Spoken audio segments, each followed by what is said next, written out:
हर नमः पार्वती पतये हर हर महादेव தன்னாடுடைய சிவனே போற்றி எந்நாட்டவர்க்கும் இறைவா போற்றி கலை நிறை கணபதிக்கு சரணம் சரணம் திருச்செந்தூர் முருகனுக்கு அரோகரம் கையிலாய பரம்பரையில் சிவஞான போத நெறி காட்டும் வெண்ணை பயில் வாய்மை கண்டாம் சந்ததி கோவை ஞான பானுவாகி குயிலாரும் பொழில் திருவாவடு துறைவாள் குரு நமச்சிவாய தேவன் சயிலாதி மரபுடையோன் திருமரபு நீடோழி தழைகமாதோ.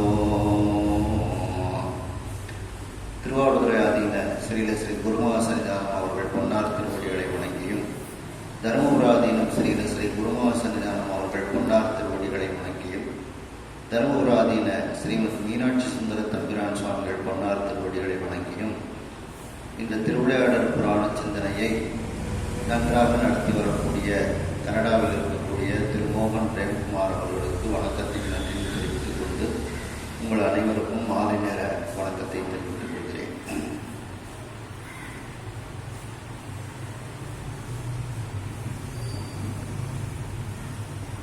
திருவிளையாடல் புராணத்தில் முதல் திருவிளையாடலை நாம் இருக்கின்றோம்.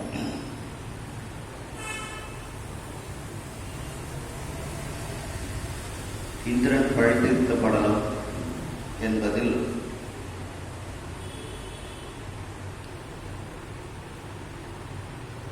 இந்திரனுக்கும் விருத்ராசுரனுக்கும் இடையில் நடைபெறக்கூடிய போர்க்களத்தில் நாம் இருக்கின்றோம். இந்திரனுடைய 4 விதமான படைகளும் விருத்ராசுரனுடைய 4 விதமான படைகளும் இப்பொழுது போரிட்டுக் கொண்டிருக்கின்றார்கள். அந்த சிந்தனையிலிருந்து தொடர்வோம். பக்கம் 131, பாடல் 384. தாளொடு கழலும் அற்றார் தலையொடு முடியும் அற்றார் தோளொடு வீரம் அற்றார் தும்பையோடு அமரும் அற்றார் வாளொடு கரமும் அற்றார் மார்பொடு கவசம் அற்றார் கோளொடும் ஆமையற்றார் குறைபடு குறையாமைய.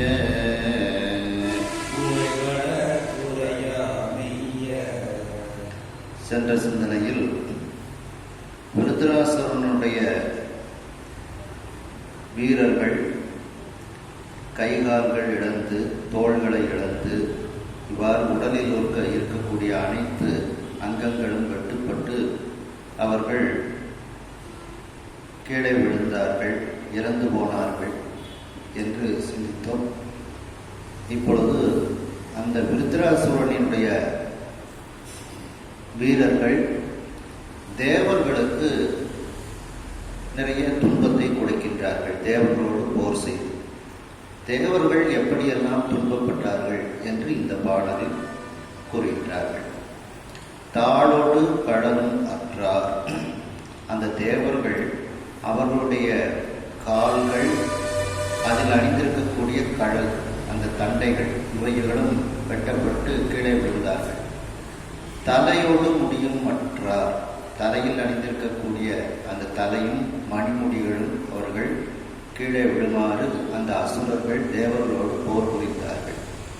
தோளோடு வீரம் அற்றார். தோள்கள் வெட்டப்பட்டதினால் அவர்களுடைய வீரம்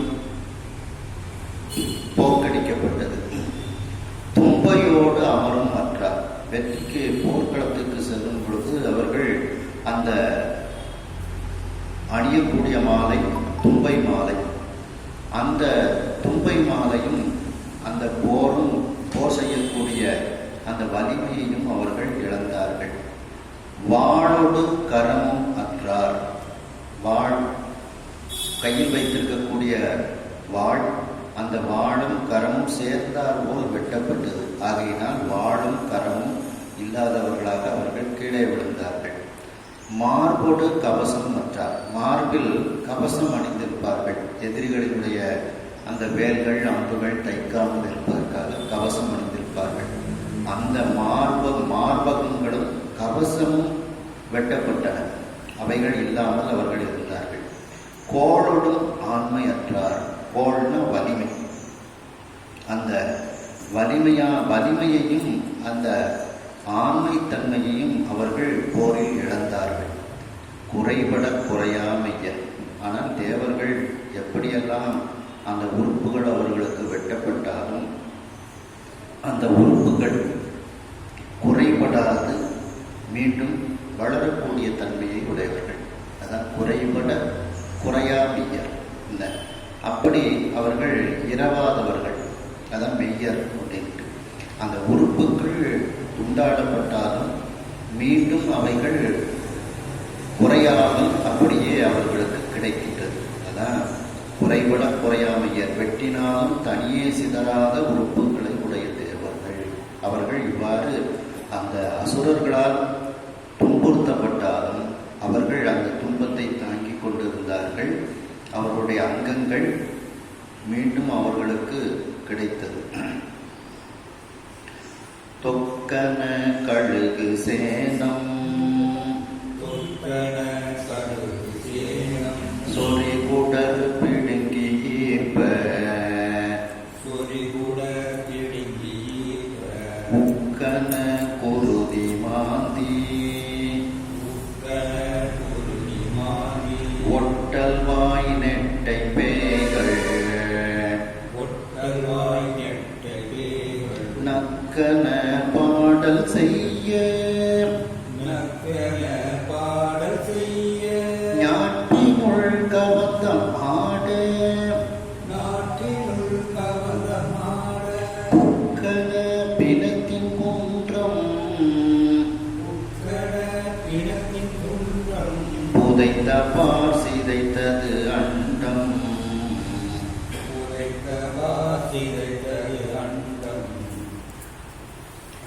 இப்பொழுது அந்த போர்க்களத்தில்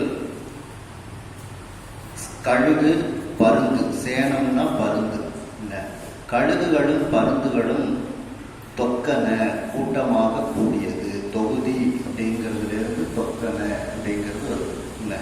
அப்படி அவைகள் கூட்டமாக அங்கே கூடியது. அங்கு அந்த கழுகுகளும் பருந்துகளும் அந்த போர்க்களத்தில் இருக்கக்கூடியவர்களினுடைய இரத்தம் சொரியக்கூடிய அந்த குடல்களை பிடுங்கி வெளியே எடுத்து சாப்பிட ஆரம்பிக்கின்றது. சொறிகுடர் பிடுங்கி ஈர்ப்ப. மேலும் அந்த போர்க்களத்தில் ஒட்டல் வாய் நெட்டை பைகளெல்லாம் இருக்கின்றது. வாய் ஒட்டி போய் நெடு என்று இருக்கக்கூடிய மிக உயர்ந்த பேய்கள் எல்லாம் அங்கே இருக்கின்றது.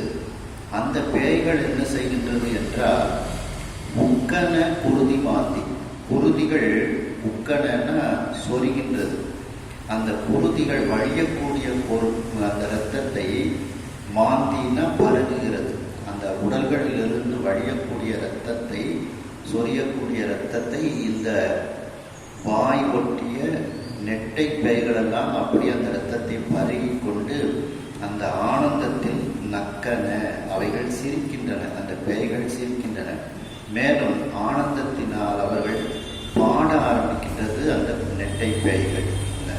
மேலும் ஞாட்பினுள் கவந்தம் ஆட. ஞாட்பு அப்படின்னா போர்க்களம் அர்த்தம். அந்த போர்க்களத்தில் கவந்தம் அப்படின்னா தலையற்ற உடல் முண்டம். முண்டங்கள் எல்லாம் ஆட ஆரம்பிக்கின்றது.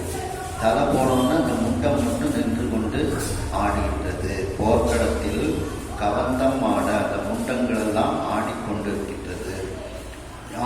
ஆட புக்கன புதைத்த பார். அந்த பூமியில நிறைய பிணங்களை, அங்கே இறந்து விழுந்த பிணங்களை எல்லாம் மலை போல புதைக்கிறார்கள். அந்த பிணமானது அண்டத்தையே சிதைக்கக்கூடிய அளவுக்கு அந்த பிண மலைகள் அங்கே குவிந்திருக்கின்றது. இந்த அண்டம் சிதைத்தது, அந்த பிணத்தின் குன்றம் அண்டம் வரைக்கும் சென்று அண்டத்தை சிதைத்தது. அதாவது போர்க்களத்துல கழுகு பருந்துகள்லாம் அந்த தசைகளை தின்பதற்காக அங்கே இருக்கின்றது. பெரிகளெல்லாம் அங்கே இருக்கக்கூடிய அந்த வீரர்களை உண்பதற்காக அவைகள் இருக்கின்றன. மேலும் அந்த பிணத்தின் பிணம் மலை போல குவிந்திருக்கின்றது. அது அண்டத்தை தொடும் அளவுக்கு, அண்டத்தை சிதைக்கும் அளவுக்கு மலை மலையாக குவித்து வைக்கப்பட்டிருக்கிறது. இவ்வகை மயங்கி போர் செய்து இறந்தவர் ஒழிய பின்னும் கைவகை அடுபோர் செய்து கரையிறந்தார்கள் மாண்டார். அவ்வகை அறிந்து வானத்து அரசரும் அமுணவேத்தும் தெய்வத படைகள் வீசி சீறி நின்று அடுபோர் செய்வார்.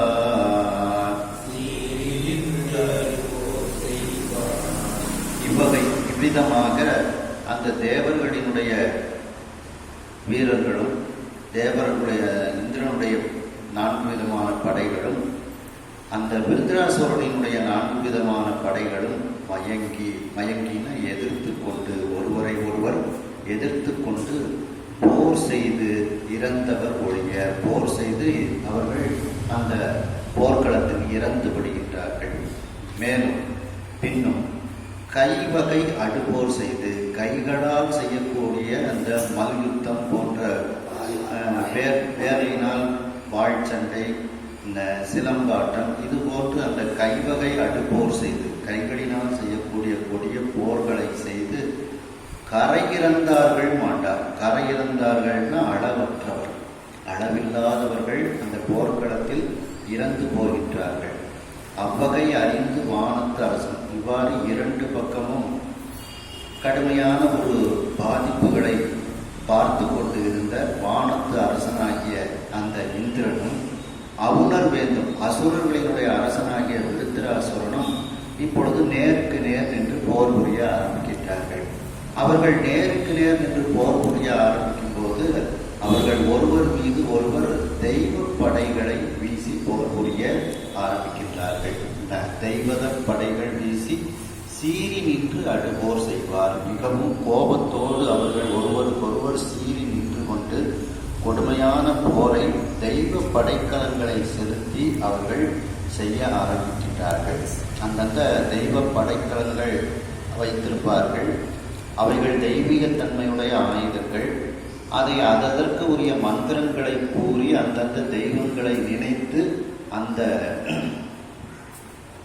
படைக்கலங்களை அவர்கள் பிரயோகம் செய்வார்கள். அதை பற்றி அஸ்திர சாஸ்திரம் அப்படிங்கிற நூல் சொல்லுகின்றது. பழங்காலத்தில் இந்த மாதிரி தெய்வ படைக்கலங்களை எல்லாம் கையாளுவதை முனிவர்கள் கற்றுக் கொடுத்திருக்கின்றார்கள். நம்ம நிறைய புராணங்கள்ல பார்க்கின்றோம். அனல் படை விடுத்தான் விண்ணோர், ஆகை அதனை கள்வன், புனல் படை விடுத்து சீற்றம், தனித்தனன் புனிதன் காற்றினோ, முனைப்படை விடுத்தான் பெய்யோ, முழக்கு கா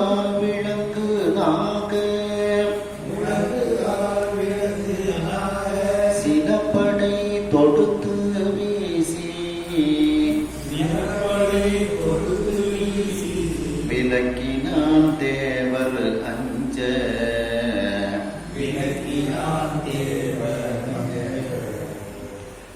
விண்ணோர் ஆண் தகை.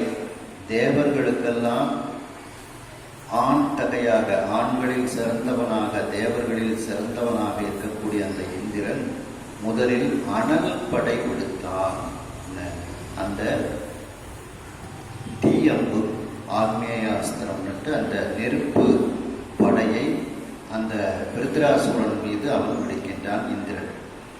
அதனை கள்வன் அந்த படைக்கு எதிராக, அந்த கள்வனாக இருக்கக்கூடிய விருத்ராசுரன் அதற்கு எதிராக புனல் படை விடுத்து சீற்றம் தளித்தனன். அந்த நீர்ப்படை, அந்த நீர் அம்பு, அந்த நீர் அம்பை விடுத்து அந்த நெருப்பு அம்பினுடைய சீற்றத்தை விருத்ராசுரன் அப்படியே தனித்து விடுகின்றான். ஒன்றுக்குள்ள ஒன்று அடங்கும்.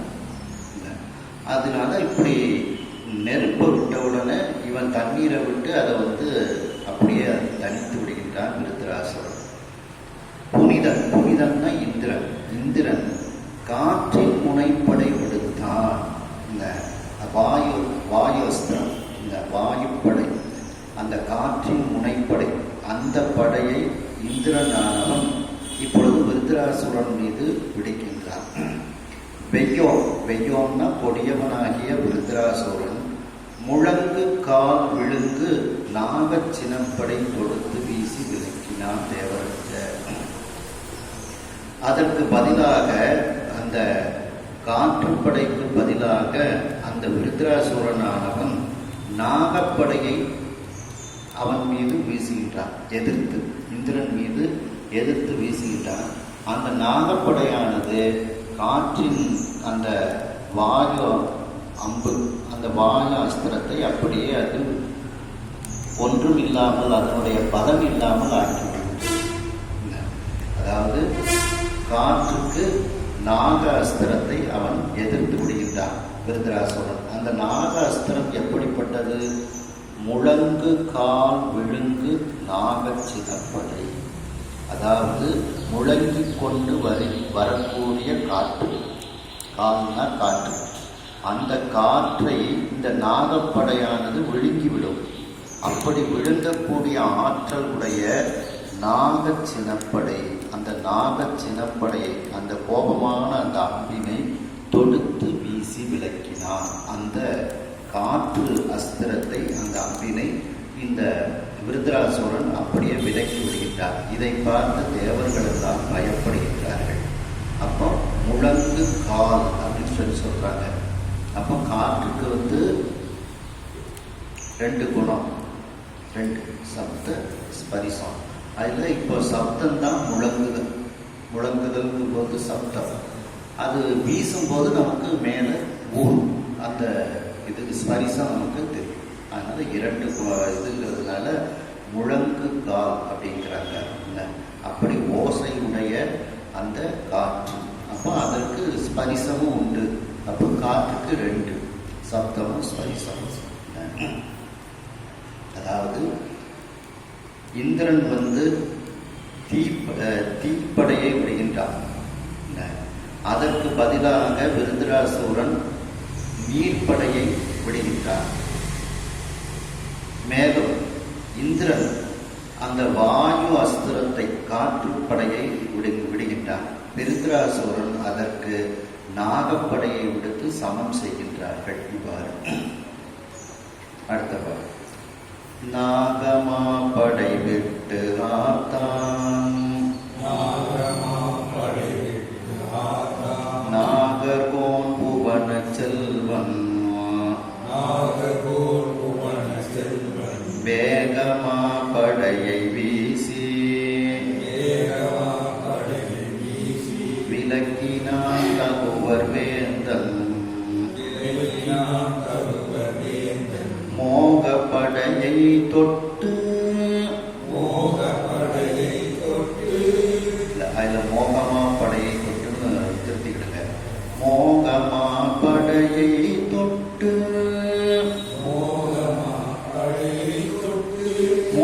முடுக்கினான் முனைவன் அன்னது ஏகமா படிரஞான படை விடுத்து இருள் போல் நின்றான்.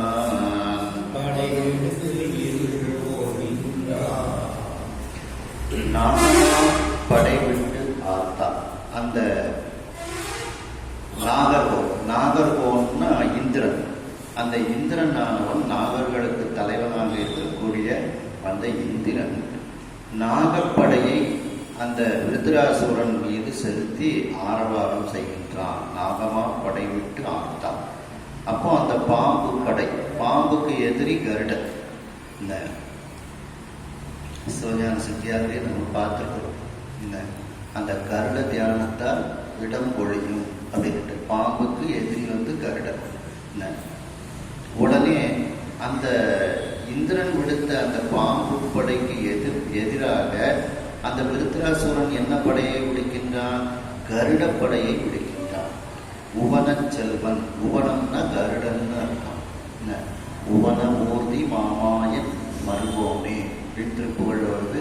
இந்த உவனம்ங்கிறது சிவஞான சித்தியாரையும் சொல்றாங்க. அப்படி அந்த உவன செல்வன் அந்த கருடனாக இருக்கக்கூடிய அந்த வேகமா படையை வீசி மிகுந்த ஆற்றல் வாய்ந்த மிகப்பெரிய அந்த படையை எதிர்த்து வீசி விலக்கினான் தகுவர் வேந்தன். தகுவர்னா அசுரர்கள். அந்த அசுரர்களுக்கு வேந்தனாக இருக்கக்கூடிய அந்த விருத்ராசுரன் அந்த நாகப்படையை விலக்கினான். அந்த நாகப்படையினுடைய வலிமையை அவன் அழித்து விடுகின்றான். அதாவது இந்திரன் நாகப்படையை விடுக்கின்றான்.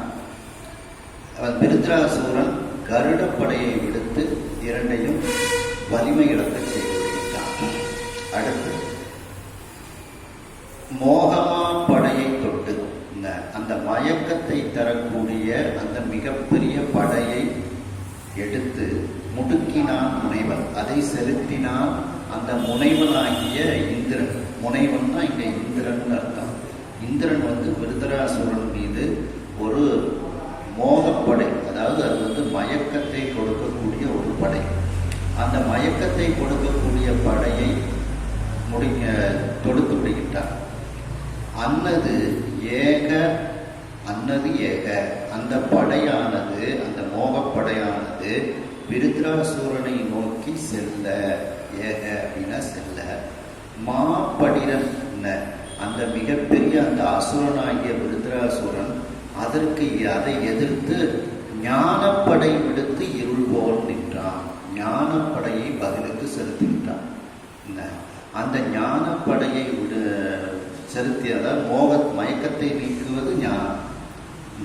ஆகையினால் அவன் ஞானப்படையை அதற்கு விடுகின்றான். அந்த மயக்கத்தை தரக்கூடிய படை இந்த ஞானப்படையினிடத்தில் வலிமை இழந்து அது கீழே விழுந்து விடுகிறது. ஆனால் இவன் ஞானப்படையை வைத்திருந்தாலும் விருத்ராசுரன் எப்படி இருந்தான்? இருள் போல் நின்றான். அவன் ஞானப்படை இருந்தாலும் பிரயோஜனம் இல்லாமல் அவன் இருளை போல அவன் இருக்கின்றான். ஞானம் இல்லாமல் அவன் இருக்கின்றான். அதுதான் இருள் போல் நின்றான் அப்படின்ட்டு.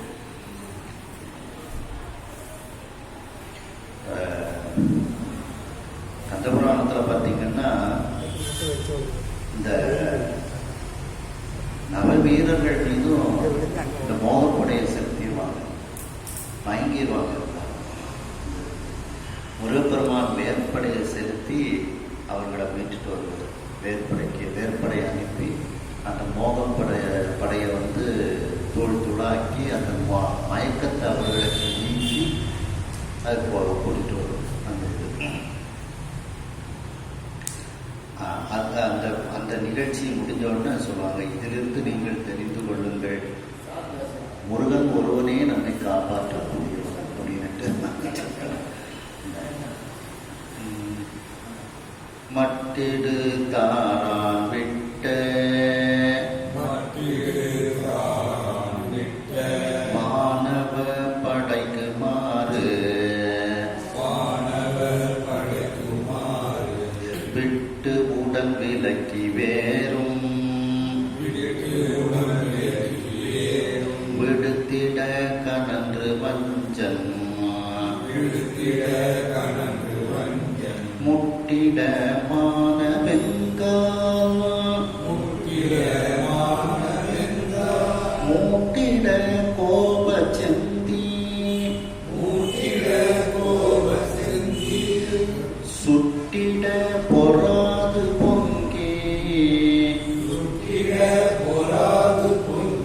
சுராதிபன் இதனை செய்தான்.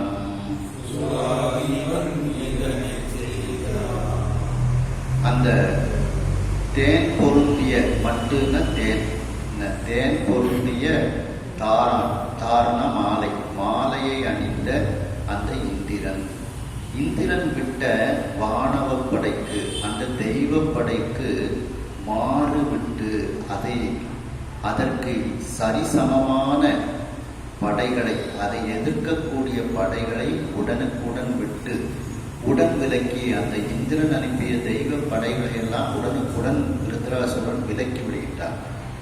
பதிலுக்கு வேறு படைகளையும் விருத்ராசுரன் தொடுக்கின்றார். வேறும் விடுத்திட மற்ற படைகளையும் இந்திரன் மீது தொடுக்கின்றார்.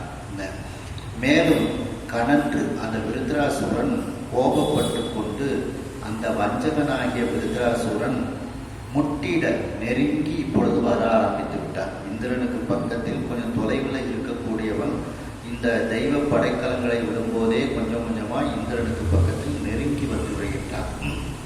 இதையெல்லாம் பார்த்தவுடன் இந்திரனுக்கு மான வெங்கால் முட்டிட, மானம், அந்த மான உணர்ச்சியினால் அந்த மிகப்பெரிய மானமாகிய காற்று வீச ஆரம்பிக்கின்றது. வெங்கால், அந்த கொடிய காற்றானது மூட்டிட, அதுக்கு கோபத்தினுடைய ஒரு வெளிப்பாடு. கோபச்சந்தி சுட்டிட, அதனால் அவன் இந்திரனுக்கு மிகவும் அந்த சிவந்த நெருப்பை போல அந்த கோபம் வந்து சுட ஆரம்பிக்கின்றது. பொறாது, இந்த விருத்ராசுரன் செய்யக்கூடிய இந்த போரையெல்லாம் பார்த்து அவனுக்கு இப்பொழுது பொறுமை இழந்து போகின்றான். பொறாது, தாங்க முடியாமல் பொங்கி, கோபத்தினால் பொங்கி சுராதிபன் இதனை செய்வான். அந்த சுரர்களுக்கு அதிபனாக, தேவர்களுக்கு அதிபனாக இருக்கக்கூடிய அந்த இந்திரன் இறுதியாக கீழ்கண்ட செயலை அவன் செய்ய ஆரம்பிக்கின்றான். அதாவது அந்த விருத்ராசுரன், இந்திரனும் தெய்வ படைக்கலங்களை விடுக்கின்றான், விருத்ராசுரனும் தெய்வ படைக்கலங்களை விடுத்து அதை சமப்படுத்துகின்றான். இரண்டு படைக்கலங்களும் பயனற்று போய் கீழே விழுந்து விடுகின்றது. இதையெல்லாம் பார்த்து கொண்டு இருக்கக்கூடிய அந்த இந்திரனுக்கு இப்பொழுது கோபம் மிகவும் அதிகமாகி அவன் தன் கையில் இருக்கக்கூடிய அந்த வஜ்ராயுதத்தை பிரயோகிக்க அவன் நினைக்கின்றான். வீங்கு இருள் ஒதுங்க மேக மின் விதித்த என்ன கையில் ஓங்கு இரும் புலிச வேலை ஒல் என விதித்தலோடும் தீங்கு உளம் போன்று இருண்ட திணி உடல் கள்வனஞ்சி பாங்கு இரும் கடலில் மேல்தான்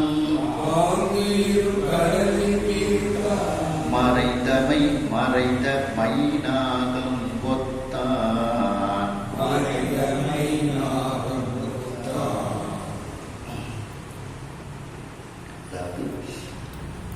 வீங்கு இருள் ஒதுங்க,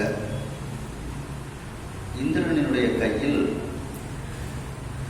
அந்த வஜ்ராயுதப்படை இருக்கின்றது. அந்த வஜ்ராயுதப்படை ததீசி முனிவரினுடைய புதுகு தண்டினால் செய்த படை. அந்த படை எப்படி இருக்கின்றது என்றால், அந்த மேகத்தில் இருக்கக்கூடிய மின்னல் வீசினார் போல ஒளி உடையதாக இருக்கிறது. மேகமின் விதிர்த்த என்ன, அந்த மேகத்தில் இருக்கக்கூடிய மின்னல் வீசும் பொழுது அந்த ஒளி வரும்போது அங்கு இருக்கக்கூடிய இருளானது ஒதுங்கிவிடும். வீங்கு இருள் ஒதுங்க, வீங்குன்னா மிகுதியான, வீங்கி விட்டதுன்னு சொல்றோம்ல, அப்போ மிக அந்த இடத்தில் அது சமதளத்திலிருந்து அதிகமான முடியும்.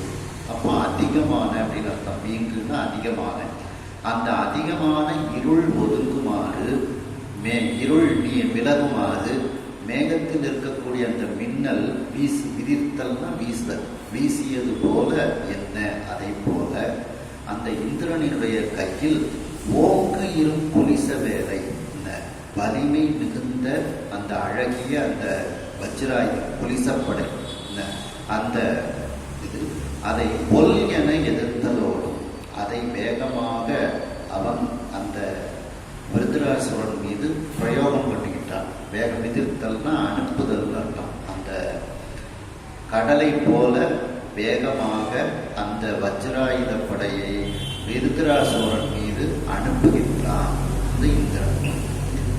தீக்கு உளம் போன்று இருண்ட திரிவுடல் கள்வன் அஞ்சு. இப்போ அந்த விருத்ராசுரன் எப்படி இருக்கின்றான்? தீங்கான உள்ளம் எப்படி இருண்டு இருக்குமோ அது போன்று அவன் கருத்து வலிமையான உடலோடு இருக்கின்றான் அந்த கள்வன். அப்போ நமக்கு நல்ல உள்ளம் இருந்தால் முகத்திலே ஒரு பொலிவு தோன்றும். அவன்கிட்ட தீங்கு உள்ளம் இருந்ததுனால அந்த அகத்தின் அழகு முகத்தில் தெரியும் அப்படின்னு. அதுபோல புறந்தூய்மை நீரானமையும் அகந்தூய்மை வாய்மையால் காணப்படும். அவன்கிட்ட உள்ளத்துல தீங்கு இருந்ததுனால அவனும் அப்படி இருண்டு இருக்கின்றான். அந்த திண்ணிய உடலோடு இருக்கக்கூடிய வலிமையான உடலோடு இருக்கக்கூடிய அந்த கள்வன் அவனுக்கு தெரிஞ்சிட்டு இந்த வஜ்ராயுதம் நம்மை நிச்சயமாக கொல்லும் அப்படின்னு அவனுக்கு தெரிஞ்சிட்டு. ஏன்னா அவனும் ஒரு தளத்துல உள்ளவன் தானே. ஆகையினால் இந்த படைக்கு அஞ்சி வாங்கு இரும் கடலில் அந்த மிகப்பெரிய ஆழமான கடலில் வீழ்ந்தான். கடலுக்குள்ள போய் விழுந்து விடுகின்றான். மறைந்த மைனாகம் கொத்தான். மைனாகம்ங்கிற ஒரு மலை கடலில் அப்படியே மறைந்தது போல இவனும் அந்த கடலுக்குள் புகுந்து தன்னை மறைத்து கொள்கின்றான்.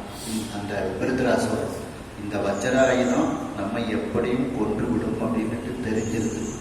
தெரிஞ்ச உடனே தப்பிக்கிறதுக்காக வேண்டி அவன் மிக ஆழமான கடலுக்குள் சென்று, ஏன்னா கடல் சில இடங்கள்ல பார்த்தீங்கன்னா கிலோமீட்டர் கணக்கில் ஆழம் இருக்கு. எத்தனையோ கிலோமீட்டர் ஆழம் தான் சொல்றாங்க. அந்த இடத்துல இவ்வளோ கிலோமீட்டர் ஆழம் இருக்கு அப்படின்ட்டு. அதனாலதான் மிக ஆழமான கடல்.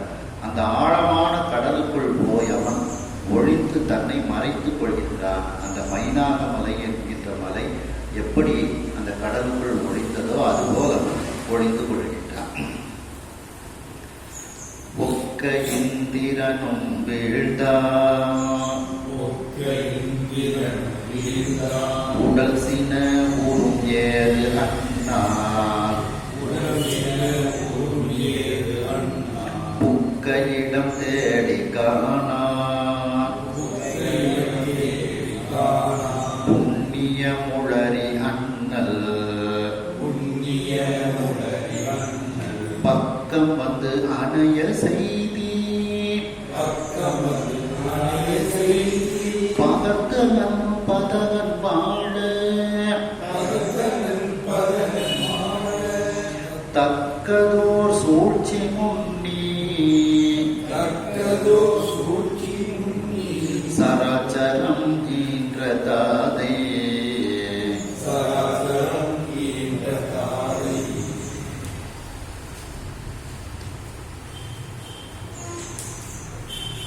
இப்போ அந்த விருத்ராசுரன் கடலுக்குள்ள போய் ஒழிஞ்ச உடனே இந்திரனும் அந்த கடலுக்குள்ள அவனும் விழுந்து விடுகிட்டான். அவனை தேடி போறதுக்காக வேண்டி அவனை கண்டுபிடிக்கணும் அப்படின்னுட்டு இந்திரனும் ஒக்க இந்திரனும் விழுந்தான். அவனுக்கு சரிசமமாக அந்த இந்திரனும் உடனே அந்த கடலுக்குள் விழுந்து அவன் எங்கே இருக்கின்றான் என்று தேடுகின்றான் கடலுக்குள். அந்த உடல் சின உருள் ஏறு அண்ணா. அந்த விருத்தருடைய உடல் எப்படி இருக்கின்றது? சின உருள் ஏறு அண்ணா. அவனுடைய உடல் அந்த மிகவும் கோபத்தோடு இருக்கக்கூடிய ஒரு சிங்கம் போன்று அவன் இருக்கின்றான். அண்ணா அப்படின்னா அப்படிப்பட்டவன் அந்த விருத்ராசுரன். புக்க இடம் தேடி காணான். அவன் அந்த கடலுக்குள் எங்கு புகுந்து ஒழிந்திருக்கின்றான் அப்படின்ட்டு கடல் பூரா தேடி பார்க்கிறான். காண முடியவில்லை அவனால். உடனே கடல் பூரா தேடி பார்த்தாச்சு, அவன் எங்க இருக்கிறான் அப்படின்ட்டு காண முடியவில்லைன்னு தெரிஞ்ச உடனே கடலை விட்டு வெளியில வந்ததுதான் இந்திரன். வந்து நேரியா பிரம்மதேவன்கிட்ட போறான்.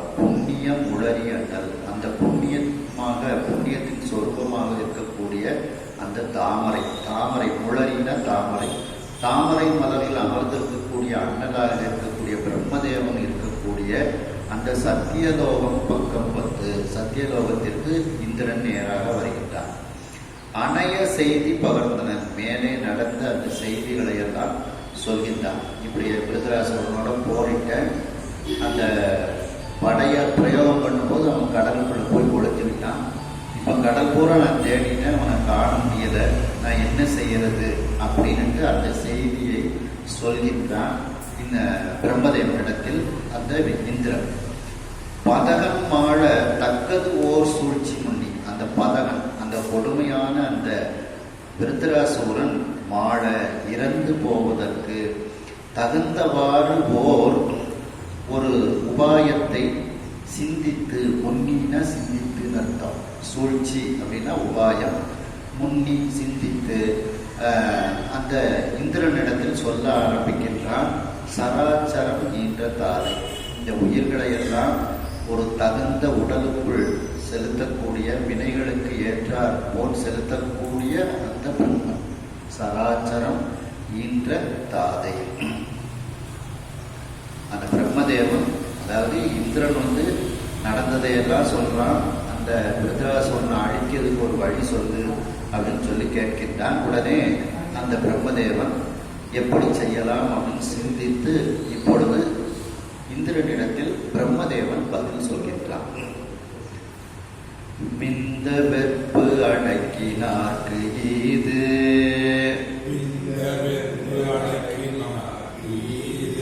உரையன விடுப்ப மீண்டு, சந்த வெற்பு அடைந்தான் வானோர்,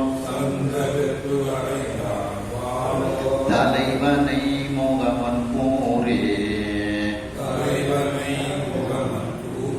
பந்த வெற்பு அறுத்தான் வந்தது, எவன் என பறைகள் எல்லாம், சிந்தவெற்பு அறுத்தான் வந்த, செயலெல்லாம் முறையால் செப்பே.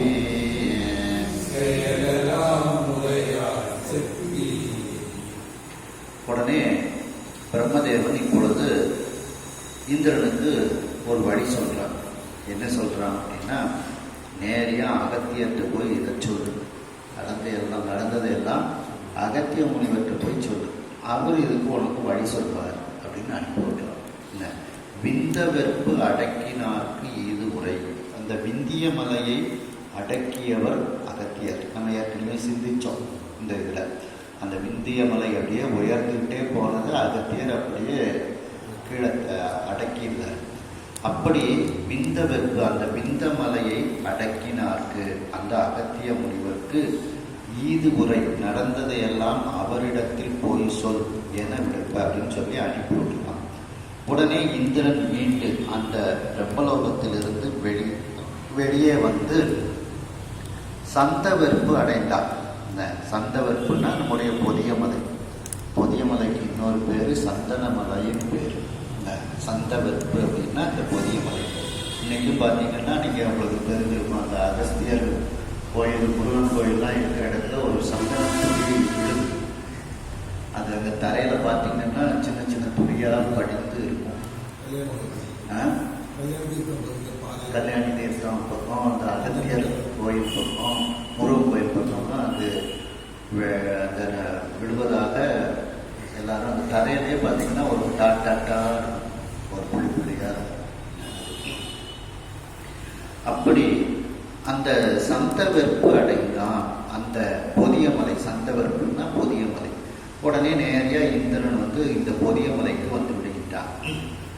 வானோர் தலைவனை முகமன் கூறி வரவேற்கின்றார். அந்த தேவர்களுக்கு தலைவனாகிய இந்திரனை அகத்தியர் நல்ல இனிமையாக அவருடைய பெருமைகளை எல்லாம் சொல்லி வரவேற்கின்றார். முகமன் கூறி வரவேற்கின்றார். பந்த வெற்பு அறுத்தான். அந்த அகத்தியர் எப்படிப்பட்டவர்? பந்தமாகிய மலையை அறுத்தவர். இந்த உலகத்தில் உள்ள அந்த பந்தமாகிய மலையை அறுத்தவர், பந்தவாசங்களை எல்லாம் அறுத்தவர் அகத்தியர். உடனே இப்படி அந்த வானோர் தலைவனை நல்ல விதமாக இனிமையாக பேசி வரவேற்று அந்த அகத்தியர் கேட்கின்றார், வந்தது எவன் என எதுக்காக வந்தீங்க, ஏதாவது முக்கியமான விஷயமா சொல்லுங்க அப்படின்னு சொல்லி அகத்தியர் கேட்கின்றார். எவன்னா எதற்காக அப்படின்னு கேட்கின்றார். என பறைகள் எல்லாம் சிந்த வெறுப்பு அர்த்தம். பறைனா சிறகு, சிகரம். அந்த மலையினுடைய சிகரங்களை எல்லாம் அறுத்த அந்த இந்திரன், அது ஒரு வரலாறு இருக்கு, நமக்கு பின்னால பார்ப்போம். அந்த சிகரங்களை எல்லாம், மலையினுடைய சிகரங்களை எல்லாம் அறுத்த, எல்லாம் சிந்த வெறுப்பு அறுத்தான். வெறுப்புன்னா மலையை அறுத்தவன் அந்த இந்திரன். அவன் வந்த செயலெல்லாம் முறையால் சக்தி, நடந்த செயல்பாடுகளை எல்லாம் முறைப்படி அந்த அகத்திய முனிவரிடத்தில் எடுத்துச் சொல்கின்றார். அதாவது பிரம்மாட்ட கேட்குறான், வழி கேட்குறான். பிரம்மா அகத்தியரை போய் பாருன்னு சொன்னோம்னா நேரிய புதிய முறைக்கு வாரான் இந்திரன். அகத்தியர் வரவேற்று நடந்து என்ன வேணும், என்ன உதவி வேணும்னு கேட்கிறாரு. நடந்ததையெல்லாம் அகத்தியர்கிட்ட எடுத்து சொல்றான். யாவையும் உணர்ந்த எந்தைக்கு யான் எடுத்து உணர்த்துகின்றது, ஆவது என் அமருக்கு ஆற்றாது, ஆழிபுக்கு ஒழித்தான் ஆவியே, வீவதும் அவனால் வந்த, விழுமநோயெல்லாம் இன்று போவதும் கருதினும்பால், பூந்தனம் அடிகள் என்றான். எல்லாவற்றையும் உணர்ந்தவர் அகத்திய முனிவர். யாவையும் உணர்ந்த எந்தைக்கு உடனே இந்திரன் எடுத்து சொல்கின்றார், அகத்திய முனிவரே, உங்களுக்கு தெரியாதது எதுவுமே கிடையாது. எனக்கு தந்தையாக இருக்கக்கூடியவரே, உங்களுக்கு தெரியாதது எதுவும் கிடையாது அப்படின்னு சொல்றார். யாவையும் உணர்ந்த எந்தைக்கு, எல்லாம் தெரிந்த என்னுடைய தந்தையாகிய அகத்திய முனிவரே, உங்களுக்கு யான் எடுத்து உணர்த்துகின்றது ஆவது. நான் இப்படி நடந்ததையெல்லாம் எடுத்து சொல்லி நான் உங்களுக்கு எதை உணர்த்த போகின்றேன்? நடப்பதெல்லாம் உங்களுக்கு தெரியும். இதுவரைக்கும் நடந்தது, இனி நடக்க போவது எல்லாம் உங்களுக்கு தெரியும் அர்த்தம். அமருக்கு ஆற்றாது, போருக்கு எதிர்த்து நின்று போரிட முடியாமல், அமர்னா போர், போருக்கு எதிர்த்து நின்று போரிட முடியாமல் அந்த விருத்ராசூரன் ஆனவன் ஆழிபுக்கு ஒழித்தான். ஆழின கடல், அந்த கடலில் புகுந்து தன்னை ஒழித்து கொண்டான் அந்த விருத்ராசூரன். அந்த விருத்ராசூரனினுடைய ஆவி வீவதும், அவனுடைய ஆவி நீங்குவதற்கு, அவன் இறந்து போவதற்கும், அவனால் வந்த விழும நோயெல்லாம் இன்று போவதும் கருதி, அவனால் எங்களுக்கு ஏற்பட்ட அந்த துன்பம், விழுமம்னா துன்பம், அந்த துன்ப நோய்களெல்லாம் எல்லாம் இன்று போவதும் கருதி, எல்லாம் எங்களை விட்டு நீங்குமாறு அதை நினைத்து, அதை நீங்கள் சிந்தித்து எங்களுக்கு ஒரு வழி சொல்லுங்கள். நொம்பால் புகுந்தனம் அடிகள் என்றார். அதை நீக்குவதற்காக உன்னிடத்தில் நாங்கள் அடைக்கலமாக வந்திருக்கின்றோம். புகுந்தனம் அடிகள் என்றார். அடிகளே, அந்த விருத்ராசுரன் இறக்க வேண்டும். அவனால் எங்களுக்கு வந்த, தேவர்களுக்கு வந்த அந்த கொடிய துன்பமானது நீங்க வேண்டும். இதற்கு ஏதாவது ஒரு வழி சொல்லுங்க அப்படின்னு சொல்லி அகத்தியர்கிட்ட வேண்டுகின்றான் இந்திரன். என்றவன் எடுக்கண் தீர்ப்பான், இகல் புரி புலன்கள் ஐந்தும், வென்றவன் நெடியோ தன்னை, விடயவன் வடிவமாக்கி, நின்ற ஆனந்த மெய்மையாய் நிறைந்த வெள்ளி மன்றவன் ஊழி செந்தே வடிவினை மனத்துள் கொண்டான் என்றவன் இடுக்கண் தீர்ப்பான் என்றவன் இவ்வாறு சொன்ன அந்த இந்திரனினுடைய இடுக்கண் தீர்ப்பான். இடுக்கன்னா துன்பம். அந்த துன்பத்தை தீர்க்கும் பொருட்டு இடுக்கண் வருவதால் அப்படின்னு சொல்றாருல. அப்போ இடுக்கன்னா துன்பம். அந்த இந்திரனுக்கு வந்த துன்பத்தை தீர்ப்பதற்காக இப்பொழுது அந்த அகத்திய முனிவர் நினைக்கின்றார். அகத்திய முனிவர் எப்படிப்பட்டவர்? இகல் புரி புலன்கள் ஐந்தும் வென்றவர். துன்பத்தையே செய்யக்கூடிய அந்த புலன்கள், 5 புலன்களையும் வென்றவர். 5 புலன்களையும் இறைவன் பார்க்கக்கூடியவர் அவர். புலன்கள்னா சப்தாதி, சப்தஸ்மரி சரூப ரசகண்டம்னு சொல்றவங்க அந்த சப்தாதி. அந்த 5 புலன்களையும் அது நமக்கு இகழ்புரி, நமக்கு துன்பத்தை தான் அது தரக்கூடியது. அதை வென்றவர் அந்த அகத்திய முனிவர். மேலும் நெடியோன் தன்னை விடயவன் வடிவமாக்கி நின்றவன். நெடியோன்னா திருமால். அந்த திருமாலை சிவபெருமானாக வடிவமாக மாற்றியவர் விடயவன். விடயவன்னா சிவபெருமான். இடபவாகனத்தில் அமர்ந்திருக்கக்கூடிய சிவபெருமானினுடைய வடிவமாக ஆக்கி நின்றவன். அதாவது இது வரலாறு உங்களுக்கு தெரிஞ்சிருக்கும். அகத்திய முனிவர் அப்படியே பொதிய மலைக்கு வருவதற்கு முன்னால குற்றாலத்துக்கு வராங்க. குற்றாலம் ஒரு காலத்துல வைணவ கோயிலாக தான் இருந்திருக்கு. அது அம்மா அந்த அங்கே இருக்க வைணவ அவர்களுடைய ஒரு ஆதிக்கம் ஜாஸ்தி அங்க. இவர் அகத்திய முனிவர் நல்ல திருநீரெல்லாம் பூசி வராங்க. இவரை அவங்க உள்ளவும் உடல, இவர் கோயிலுக்கு போகணும்னு நினைக்கிறார். அகத்தியர் உள்ளவும் உடல ஒரு கேள்வியும் பண்றாங்க. உடனே அகத்தியர் பார்த்தாரு. கொஞ்சம் நேரம் கழிச்சு அந்த கொஞ்சம் தள்ளி போய் நல்ல நாமம்லாம் போட்டுட்டு அவர்களுக்குள்ள அடையாளங்களெல்லாம் வச்சுட்டு வந்த உடனே அங்கே ஒரு பெரிய ஒரு சாது வாராருன்னு கோயிலுக்குள்ளே கூப்பிட்டு போயிட்டாங்க. கோயிலுக்குள்ளே போய் அந்த திருமால் தான் அங்கே இருக்கிற அந்த திருமால் தலையில கையை வச்சு அப்படியே சிவலிங்கமாக மாற்றியிருக்காரு. இது கந்தபுராணத்தில் விரிவாக இந்த வரலாறு சொல்லப்படுது. கந்தபுராணத்தில் இந்த வரலாறு விரிவாக சொல்லப்படுது. அப்படி அந்த நெடியோன் தன்னை விடயவன் வடிவம் ஆக்கி நின்றவன். அந்த இது நடந்த இடம் குற்றாலம்.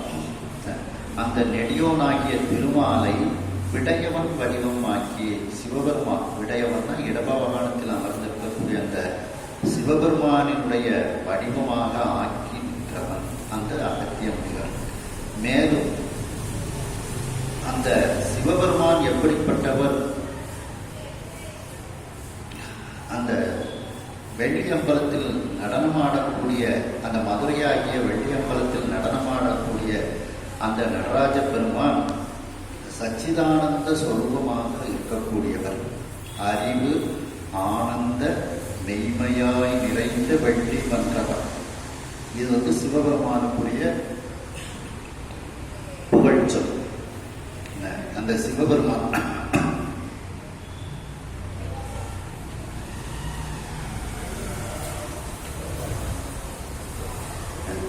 அதாவது வெள்ளி மன்றவன். மதுரை வெள்ளி அம்பலம். அந்த வெள்ளி அம்பலத்தில் இருக்கக்கூடிய நடராஜ பெருமான் சச்சிதானந்த சொரூபமாக நிறைந்த வடிவாக அவர் இருக்கின்றார்.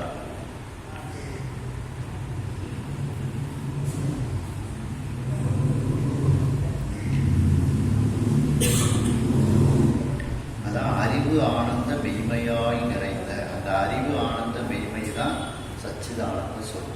அப்படி நிறைந்து இருக்கக்கூடிய வெள்ளி மன்றவன். அந்த வெள்ளி அம்பலம், மண்ணுன்னா நடனமாடக்கூடிய இடம், அம்பலம். அந்த வெள்ளி அம்பலத்தில் இருக்கக்கூடிய அந்த நடராஜ பெருமானுடைய அந்த பிரளய காலத்தில் வரக்கூடிய அந்த தீ, இந்த ஊழிச்சந்தின்னா அந்த பிரளய காலத்தில் வரக்கூடிய அந்த சிவந்த தீ, அந்த வடிவினை அவர் மனத்தில் நினைத்து கொண்டார். அதாவது இப்போ அந்த கடலை குடிக்க போறார் அகத்தியர். கடலை கையில ஒரு சின்ன உளுந்த அளவுக்கு உருட்டி குடிக்க போறார் கடலை பூரா.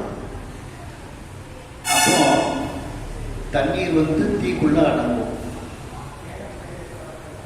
அப்ப அந்த தீய சிவபெருமான் பிரளய காலத்துல எப்படி அந்த தீயாக இருக்கிறாரோ, அந்த பிரளய கால தீயாக இருக்கக்கூடிய அந்த சிவபெருமானை இப்பொழுது மனத்தில் நினைக்கின்றார்.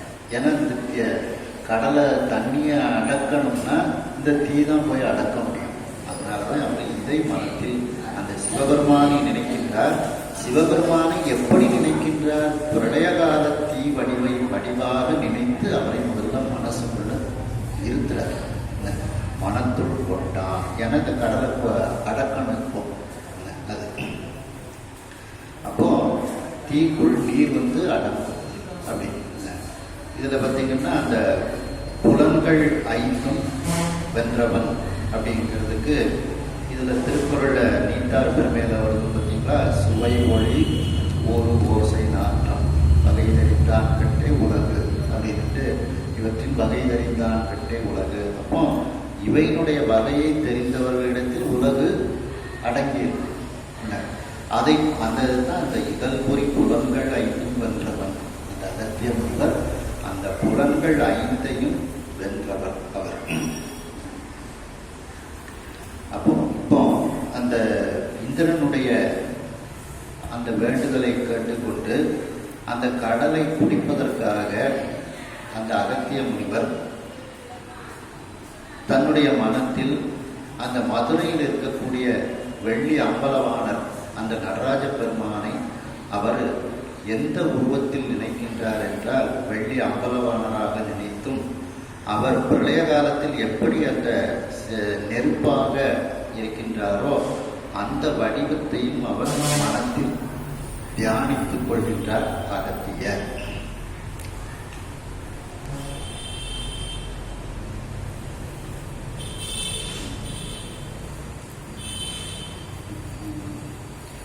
கைதவன் கறந்து வைகும் கடலை வெப்பு அடக்கும் கையில் பெய்து உழுந்து எல்லைத்து ஆக்கி பருகினான் பிறை சேர் சென்னி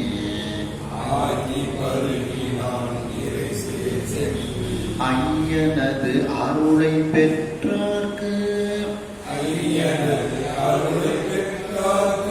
அதிசயம் இது என் கொல் மூன்று வையமும் தொழிலும் செய்ய வல்லவர் அவரே அன்றோ.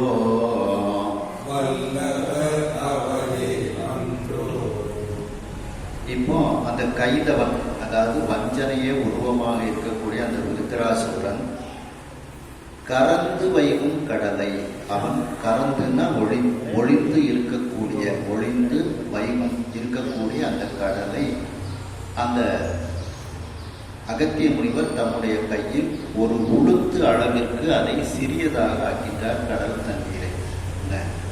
அந்த அகத்திய முனிவர் எப்படிப்பட்டவர்? வெறுப்பு அடக்கும் கையில், அந்த விந்திய மலை என்கின்ற மலையை அடக்கிய அந்த கையில் பெய்து, அந்த கையில் அந்த கடலை வரவழைத்து உளுந்து எல்லைத்து ஆக்கி, உளுந்து எல்லைத்துன்னு அளவு, உளுந்து அளவிற்கு அந்த கடலை சுருக்கி விடுகின்றார், ஆக்கி அப்படியே பருகினார், அப்படியே குடிச்சிருந்தார்.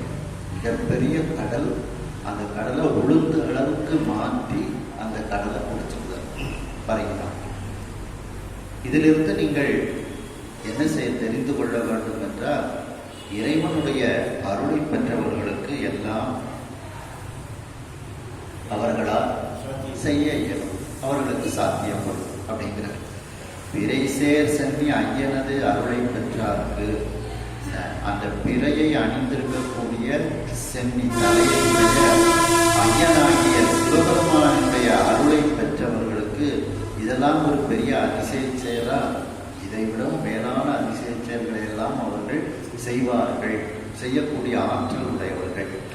3 வையம் முத்தொழிலும் செய்ய வல்லவர் அவரே என்றும். இந்த எல்லா 3 உலகத்திலும், அந்த 3 உலகத்திலும் முத்தொழிலும், படைத்தல், காத்தல், அழித்தல் அப்படின்ட்டு அந்த தொழில்கள், அதிலே 5 3 சொல்லுவாங்க, 5 தொழில்களை 3ஆக பிரதானமாக சொல்லுவாங்க. அப்படி அந்த முத்தொழிலும் செய்ய வல்லவர் அன்றே. அருளல், மறைத்தல் அந்த 3க்குள்ள அடங்கியும்.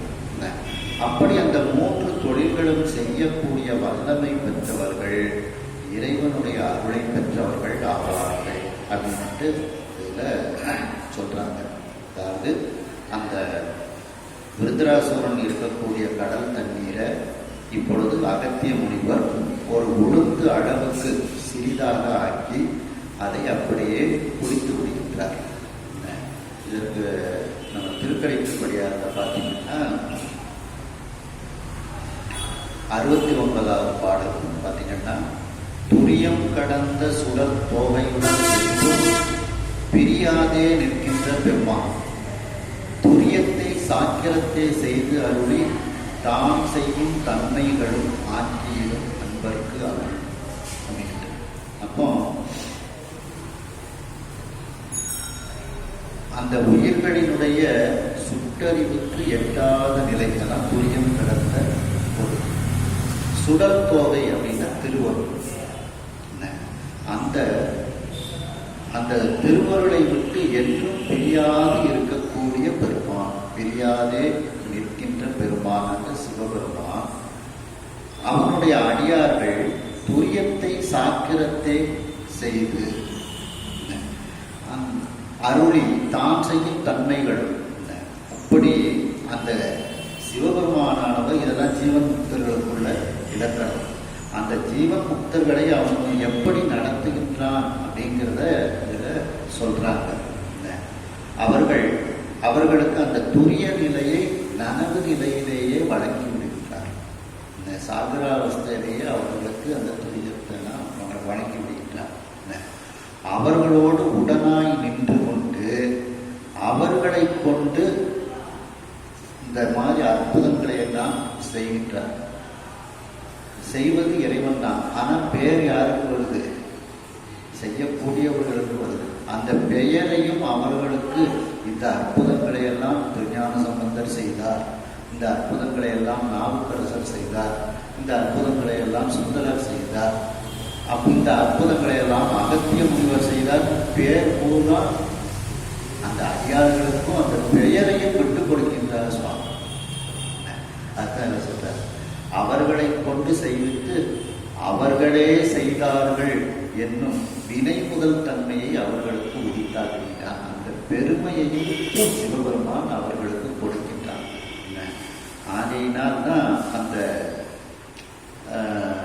ஜீவன் முக்தர்கள் அவர்களுக்கு மிகப்பெரிய அற்புதங்களை எல்லாம் அவர்கள் செய்தார்கள். ஆகையினால் அந்த சிவபெருமானுடைய அருளை பெற்றாருக்கு எல்லா தொழில்களும் அவர்களால் செய்ய இயலும். இதற்கு நல்ல சான்றுகள் தான் நமக்கு இந்த திருக்கடைப்படியார்களே வரிசையாக சொல்றாங்க. சம்பந்த பெருமானுடைய செயல்கள், அடுத்து அதை தொடர்ந்து அப்பரடிகளுடைய செயல்கள், சுந்தரர் மணிவாசகருடைய செயல்பாடுகள்னா இந்த முத்தொழிலும் செய்ய வல்லமையை பற்றி நாம் திருக்கடைப்படியார்களை பார்த்துடலாம்.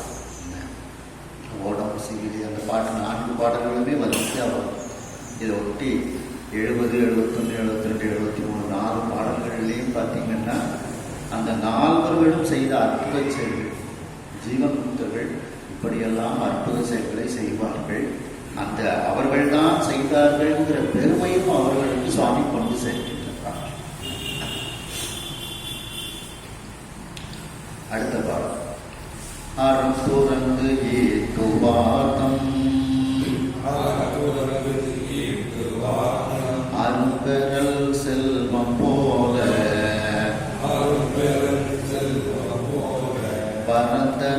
படுநீர் பௌவம் வடவை கண் புலப்பட்ட ஆங்கு நிறைந்த செம்மணியும் அத்தி நீட்டறி சிலை போல் நீட்டு சிறந்தெடு பவள காடும் திணியிருள் விழுங்கிற்று அம்மா.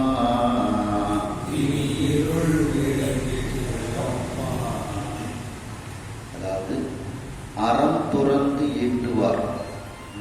அவர்களுடைய அந்த அவர்கள் பெற்ற செல்வம் எப்படி வந்த வழி தெரியாமல் அது சென்று விடுகின்றது. எப்படி வந்தது எப்படி போச்சுதுன்னே தெரியல அப்படின்னு நம்ம பேச்சு வழக்கில் சொல்லுவோம். அப்போ அறத்தோடு நாம் ஒரு தொழிலை செய்து பொருளை ஈட்டினால் அந்த செல்வம் நம்மை விட்டு நீங்காது. அது நமக்கும் பயன்படும், நம்முடைய சந்ததிகளுக்கும் பயன்படும். அப்போ அறத்தை விடுத்து அறம் துறந்து அறத்தை விட்டு ஈட்டுவார். பொருளை ஈட்டக்கூடியவர்கள் தம் அரும்பெறல் செல்வம் போல் அளவுக்கு அதிகமான செல்வத்தை ஈட்டியிருப்பார்கள். ஆனால் இப்ப கடல் தண்ணி எவ்வளவு பெரிய தண்ணி, எவ்வளவு அளவு. அப்படி அந்த அரும்பெறல் செல்வம் போல வரந்தன படுநீர் பவம். அந்த செல்வம் வந்த வழி எப்படி, அது சென்ற வழி எப்படி என்பது தெரியாதது போல அது போய்விடும். செல்வம் என்னும் அதில் பிழைத்தும் அப்படிங்கிறார். அதுபோல அது போய்விடும். அதுபோல இந்த கடல் தண்ணீரும் அப்படியே வற்றி போய்விட்டது, வறண்டு போய்விட்டது. அதுவும் என்ன, சும்மா சாதாரண கடல்ல ஒரு 1 கிலோமீட்டர் 2 கிலோமீட்டர் ஆழமுள்ள கடல் இல்லை, பல கிலோமீட்டர் ஆழமுள்ள கடல். அந்த கடல் அதான் படுநீர். படுனா மிகவும் ஆழம் மிகுந்த அந்த நீரை உடைய பவம்னா கடல். அந்த கடலானது வற்றி போய்விட்டது. நிறைய தண்ணீர். அந்த செல்வம் எப்படி மிகப்பெரிய செல்வமாக இருந்தாலும் அறத்தோடு இல்லாவிட்டால் அந்த செல்வமானது இப்படி கடல் வற்றி போவது போல் அதுவும் வற்றி போய்விடும். அப்படி வரந்தன படுநீர் பவம். அந்த கடல் தண்ணியை குடிச்ச உடனே அந்த கடலே அப்படியே வற்றி போய்விட்டது. வடவை கண் புலப்பட்ட ஆங்கு. அந்த வடவா முகாக்கினி அந்த புலப்பட்டது போல, வடவா முகாக்கினிங்கிறது கடல்ல உள்ள ஒரு நெருப்பு. அந்த நெருப்பு கடலை விட்டு எழுந்து வந்தது போல, புலப்பட்ட அப்படின்னா கண்ணுக்கு தெரிந்தது போல அந்த கடலுக்குள்ள நிறைய நவரத்னங்கள்லாம் இருக்கின்றது. நிறைந்த செம்மணியும் அங்கு கடலுக்குள் நிறைந்து இருக்கக்கூடிய அந்த நல்ல மணிகள் எல்லாம் அத்தீ நீட்டி எரி சிலை போல. அந்த வடவா முகாக்கினியினுடைய தீ நீண்டு எரியக்கூடிய அந்த ஒரு பொழுது போல அங்கே தெரிய ஆரம்பித்தது. நீண்டு மேலும் அப்படி அந்த கடலுக்குள்ள இருக்கக்கூடிய அந்த ஒளி பொருந்திய பொருட்கள் எல்லாம் இப்பொழுது ஒளியை கொடுத்தது. அதனால அந்த பவளக்காடும் இருள் இல்லாமல் அதிலிருந்து இருள் நீங்கியது. இந்த பவளக்காடு இந்த பவளக்கொடின்ட்டு படர்ந்துருக்கும், அது பூரா இருட்டாக தான் இருக்கும். இந்த மணிகளெல்லாம் வெளியே தெரிந்தவுடன் அதுவும் ஒளி பொருந்தியதாக தெரிய ஆரம்பித்தது. சிறந்து எழு பவளக்காடும் திணி இருள் விழுங்கிற்றமா. அங்கு இருக்கக்கூடிய அந்த திணிந்த இருள், வலிமையான இருளை அப்படியே அங்கு இருக்கக்கூடிய நவ மணிகளெல்லாம் அந்த இருளை விழுங்கிவிட்டது. அதாவது அந்த கடலுக்குள்ள நிறைய ஒளி பொருந்திய பொருட்கள்லாம் இருக்கின்றது. அந்த ஒளி பொருந்திய பொருட்கள்லாம் இப்போ வெளியே தெரிய ஆரம்பிக்கின்றது. அதனால் அங்கே இருக்கக்கூடிய பவளக்காடுகள் ஒளி பொருந்தியதாக கண்ணுக்கு தெரிய ஆரம்பிக்கின்றது அப்படிங்கிறது.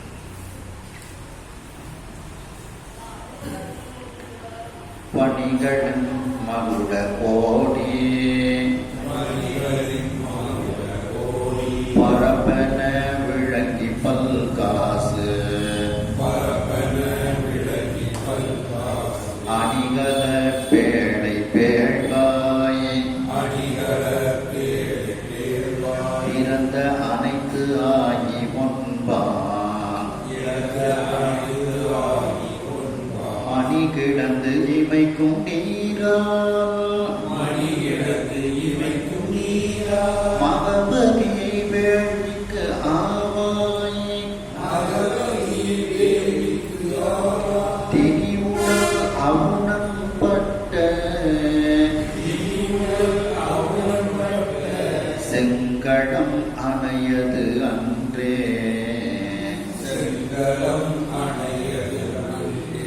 மேலும் இந்த வற்றி போன கடல் எப்படி இருந்தது அப்படின்னுட்டு சொல்றாங்க. எப்படி இருந்தது என்றால், அந்த பாம்புகள் இருக்கின்றது. அந்த பாம்புகள் ஒரு இடத்துல அந்த நாகமணிகளை எல்லாம் அதுகள் மங்களமாக இருக்கக்கூடிய அந்த நாகமணிகளை எல்லாம் ஒரு இடத்துல சேர்த்து வச்சா எப்படி இருக்கும், ஒளி விடுமோ அதுபோல இந்த கடல் பரப்பு தென்பட்டதாம். பணிகளின் மகுட கோடி பரப்பு என விளக்கி. பணினா பாம்பு. பாம்பினுடைய மகுடம் எது? நாகமணிகள். அதில் அந்த நாகமணிகள் எல்லாம் அப்படியே ஒரு பெரிய பரப்பாக விரித்து வைத்திருந்தால் எப்படி ஒளி பொருந்தியதாக இருக்குமோ அதுபோல அந்த கடல் பரப்பு தென்பட்டது அப்படிங்கிறார். ரெண்டாவது, பல்காசு அணிகள பேழை. நிறைய பொண்ணும் அந்த ஆபரணங்களும் இருக்கக்கூடிய பெட்டி. பேழைன்னா பெட்டி. பேழை பெருவதிலும் விநாயக பெருமானுடைய வயிற்றுக்கு சொல்லுவாங்க பார்த்தீங்களா. அப்படி அந்த பெட்டி அதனுடைய பேழ்வாய், பெரிய வாய் திறந்து வைத்தது போல அந்த கடல் பரப்பு இருந்தது. அதாவது ஒரு பெட்டி, அந்த பெட்டிக்குள்ள நிறைய தங்க காசு தங்க நகைகள்லாம் வச்சிருக்கு. அந்த பெட்டியை இப்போ திறந்துட்டாங்க. திறந்தோடனே அந்த பெட்டியை நம்ம பார்த்தா எப்படி இருக்குமோ அதுபோல் அந்த கடல் பரப்பு இருக்கலாம். அவ்வளவு ஒரு விலை மதிக்க முடியாத பொருட்கள்லாம் அந்த கடலுக்குள்ள இருக்கு. சங்கு, நலப்பொறி சங்குனா மிக உயர்ந்த ஒரு பொருள். அப்படி திறந்து அணைத்து ஆகி ஒன்பான் மணி கிடந்து இணைக்கும் நீரா. அந்த ஒன்பான் மணின்னா நவரத்னங்கள், 9 மணிகள். அந்த நவரத்னங்கள் அந்த கடலுக்குள் கிடந்து அப்படியே ஜொலிக்கின்றது, இமைக்கின்றது. அப்படிப்பட்ட தன்மையோடு அந்த கடல் பரப்பானது தெரிகின்றது. மகபதி வேள்விக்கு ஆவாய். அந்த மகபதினா இந்திரன். இந்திரனுடைய வேள்விக்கு பசுவாக வந்த அந்த வலிமையான உடலை உடைய அசுரன் பலன்கிறவன். அவன் அந்த இறந்துபட்ட அந்த போர்க்களம் போல அந்த கடல் பரப்பு இருந்தது அப்படிங்கிறார். அதாவது இந்திரனுடைய இந்த வலனை கொன்ற வரலாறுன்னு பார்த்தோம் பார்த்தீங்களா, வலாரி தலாரி அப்படின்ட்டு. அந்த வலன் போர்க்களத்தில் எப்படி இறந்துபட்டானோ அதுபோல அந்த போர்க்களம் போலவும் அந்த கடல் பரப்பானது இருக்கின்றது அப்படின்னு சொல்றாரு. அது எப்படி போர்க்களம் போல இருக்கின்றதுன்றது அடுத்தது சொல்றாரு. மீன்கள்லாம் தண்ணி இல்லாத என்ன செத்து போயிருக்கு. அதனால இதை முதலே சொல்றாங்க. இந்த வரலாறு நமக்கு இந்த மாணிக்கம் என்ற படலத்தில் நம்ம தெளிவாக பார்க்கலாம். இந்த வலன்கிறவனை வலனுக்கும் இந்திரனுக்கும் ஏற்பட்ட ஒரு பிரச்சனையை அந்த இதில் நம்ம பார்க்கலாம்.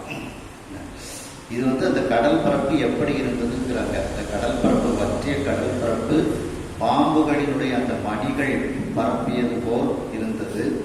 மேலும் நிறைய பொற்காசுகள், தங்க நகைகள் வைத்திருக்கக்கூடிய பெட்டியை திறந்து வைத்தது போன்று அந்த அளவில்லாத விலை மதிக்க முடியாத பொருட்களை எல்லாம் தன்னகத்தை கொண்டு அந்த கடல் பரப்பு இருந்தது. நவரத்னங்கள் அனைத்தும் இருப்பது போல் அந்த நவரத்னங்களோடு அந்த கடல் பரப்பு இருந்தது. ஏன்னா முத்தெல்லாம் கடல்ல தானே விளையுது. மேலும் அந்த இந்திரனுடைய வேள்விக்கு வந்த அந்த வதன் எப்படி இறந்துபட்டானோ அந்த செங்கடம் போன்று, அந்த போர்க்களம் போன்று இந்த கடல் பரப்பு இருந்தது அப்படிங்கிறார். வறந்த நீர் தன்னில் மின்னு வாழ்விதித்த என்ன பல்மே எரிந்தன நெடித்த நாகம் இமைத்தன வளையும் முத்தும் செறிந்தன கரந்த யாமை சேர்த்த பல் பண்டம் சிந்தி முறிந்தன வங்கம் கங்கம் முக்கின சிறுமீன் எல்லாம். திருச்செந்தூர்ல கடல் உள்வாங்கின போது அந்த உள்வாங்கின இடத்துல தைரியமா நிறைய பேர் போயிருக்கிறாங்க. அவர்களுக்கு நிறைய பொருட்கள்லாம் கிடைச்சிருக்கு. ஏன்னா கடல்ல குளிக்க போறவங்க திடீர்னு கம்மல் போயிருக்கும், செயின் போயிருக்கும், அந்த மாதிரி பொருட்கள்லாம் நிறைய கிடைத்ததாக தகவல் இருந்துச்சு. இந்த கடல் உள்வாங்கினது பார்த்தீங்களா ஒரு சமயம் அந்த நேரத்தில் எல்லா இடத்துலையும் சுனாமி வருது. நமக்கு செஞ்சு தான் கடல் உள்வாங்கும். முருகன் பெருமான் அப்படி வேலை வச்சு தண்ணி இருக்காரு. அப்படி அந்த வறந்த நீர் தண்ணில் மின்னு வாழ்விதித்த. இப்போ வறண்டு போன நீர், வறந்த நீர்னா வற்றிய நீர். அந்த வற்றிய நீர் தண்ணில் அந்த வாழ் மின்னிக் கொண்டு இருப்பது போல, இந்த வாழ் சண்டை நடக்கும்போது வாழ் எப்படி மின்னிக் கொண்டு இருக்கும், அது போல மீன்கள்லாம் தண்ணி இல்லாமல் அப்படியே குதிக்குது, மேலே கீழே சாதத்துக்கு குதிக்குது. அந்த மீன்களை பார்த்தீங்கன்னா வாழ் போல பளபளன்னு இருக்கும். அது போல அந்த வாழ்ச்சண்டை நடந்தது போல அந்த கடல்ல அந்த மீன்கள்லாம் குதிக்கலாம். வறந்த நீர் தண்ணில் மின்னு வாழ் விதிர்த்த என்ன, அந்த மின்னக்கூடிய வாழ் சண்டை போட்டது போல விதிர்த்த என்ன பல மீன் எரிந்தன. பல மீன்கள் அப்படியே மேலே குறித்து அவைகள் இறந்துபட்டன. நெடித்த நாகம், நாகப்பாம்புகள்லாம் அப்படியே நெடிஞ்சு என்ன செய்யறதுன்னு தெரியாம அவைகள் எல்லாம் இருந்தது. இமைத்தன வளையும் முத்தும், அப்படியே அந்த வளையின சங்கு முத்து, இந்த சங்கு அந்த பூச்சியும் முத்து பூச்சியும் அவைகள்லாம் அப்படியே கண்ணை விழிச்சு பார்க்குது. என்ன ஒன்றையும் காணும், தண்ணியவே காணும் அப்படின்ட்டு அவைகள் பார்க்கின்றன. செரித்தன கலந்த யாமை, அந்த ஆமைகளெல்லாம் நிறைய அளவுக்கு அதிகமான அந்த ஆமைகளெல்லாம் அப்படியே மண்ணை தோண்டி மண்ணுக்குள்ள போய் அவைகள் ஒழிய ஆரம்பிக்கின்றது. இந்த கரத்தல்னா மறைவு. சேர்த்த பல் பண்டம் சிந்தி முறிந்தன வங்கம். சில சமயம் இந்த கப்பல்கள்லாம் போகும்போது கடலுக்குள்ள புயலோ ஏதோ ஒரு காரணத்துல முங்கிடும். அந்த கப்பல்கள்லாம் இப்ப தெரிய ஆரம்பிக்குது. அதுல உள்ள பொருட்கள் எல்லாம் அப்படியே அங்கே சிந்தி சிதறுகிறது. அந்த சேர்ந்த பல் பண்டம், அந்த கப்பலில் சேர்த்து வைத்திருக்கக்கூடிய பலவிதமான பண்டம், பலவிதமான பொருட்கள் சிந்தி முறிந்தன வங்கம். அந்த கடலுக்குள் கடல் அந்த கப்பலை ஒட்டி கீழே சிந்தி கிடைக்கின்றது. வங்கம்னா கப்பல். இப்ப கூட இந்த ஏரோப்ளைன் எங்க விழுந்ததுன்னு தெரியலன்ட்டு ஒரு பெரிய நியூஸா வந்துகிட்டே இருந்துச்சு. இப்பதான் ஏதோ கண்டுபிடிச்சிருக்காங்க உங்களுக்கு. இது போல நிறைய படகுகள் இதெல்லாம் சிக்கி அதுல கொண்டு போன பொருட்கள் எல்லாம் கடலுக்குள்ளதான் இருக்கு. கங்கம் முக்கின சிறுமீன் எல்லாம், கங்கம்னா பருந்து, பருந்துகள் எல்லாம் சிறு மீன்கள், அந்த செத்து விடக்கூடிய அந்த சிறு மீன்களை எல்லாம் அப்படியே வயிறு முட்டக்கூடிய அளவுக்கு சாப்பிட்டுச்சான். நல்ல சாப்பாடை முக்கிட்டான் அப்படின்னே நம்ம சொல்லுவோம், பேச்சு வழக்கிலே சொல்லுவோம். அதுபோல அந்த முக்கின அப்படிங்கிறது பேச்சு வழக்கு இல்லை அப்படின்னா ஃபுல்லா வயிறு முழுக்க அந்த பருந்துகள் எல்லாம் சிறு மீன்களை எல்லாம் வயிறு முட்டக்கூடிய அளவுக்கு சாப்பிட்டு முடிச்சுதான் முக்கின அப்படின்ட்டு விழுக்கின அப்படின்ட்டு. செருவினில் உடைந்து போன செங்கண்வாள் அமுனன் அங்கோ அறுவரை முதுகில் கார்போல் அடைவான் நாடு செய்த உருகெடு பாவம் தான் போல் உருகெடுத்து இருந்து நோர்க்கும் பரிசன நோற்றான் இன்னும் பரிபவ விளைவு பாரா.